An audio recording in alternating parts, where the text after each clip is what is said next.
Yun, makikita mo sa report, nag-a-assess sila sa kalusugan. But ICC said it has to have a constantability down for them to allow any of us to do it.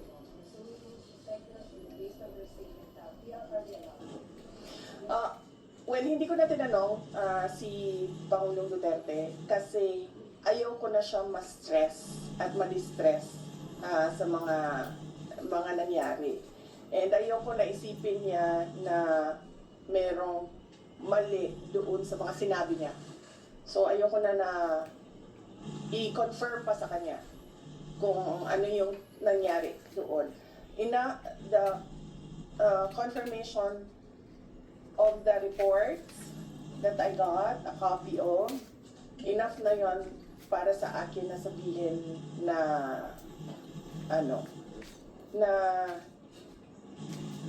hindi maganda yung kanilang motibo sa pagpunta doon.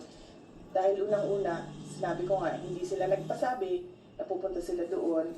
At nangyari lang yon noong nangyari lang itong welfare check na ito noong merong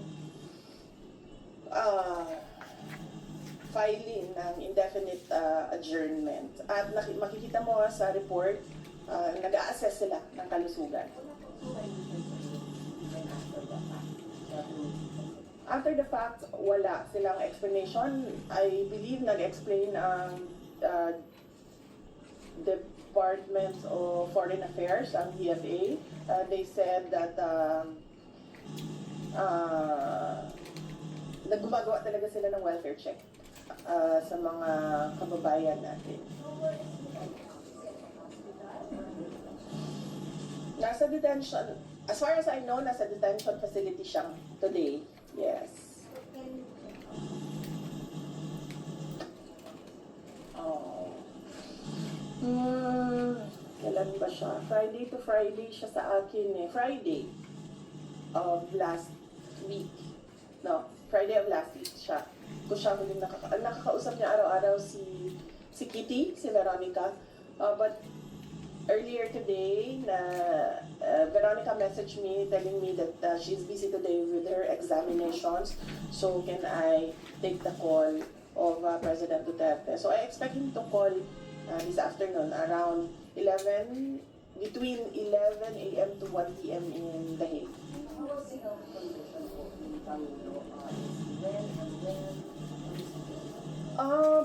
We will soon know because I believe and I expect the court to litigate the submissions, the petitions of the defense.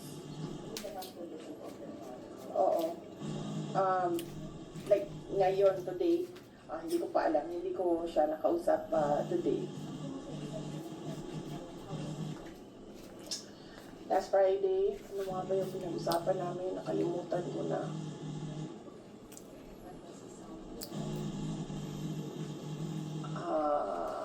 Hindi ko na maalala. Lately, he's been distressed about the flood control talk. So, I'll try to avoid that later. Stress about that. Why is this stress about that? Kasi, well, sasabihin lang naman kasi ni PRD na sinabi ko na si BBM ay hindi marunong, he's a weak leader, and he doesn't know anything at all about governance. So,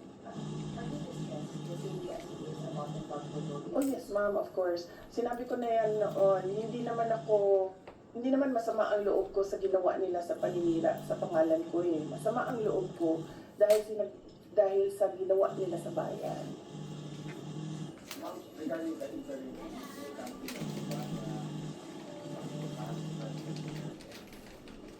merong bansa na nagsabi na tatanggapin nila si dating Pangulong Rodrigo Duterte. Hindi ko lang masabi kung saan. Hindi ko masabi kung saan, ma'am, kasi hindi ko masabi.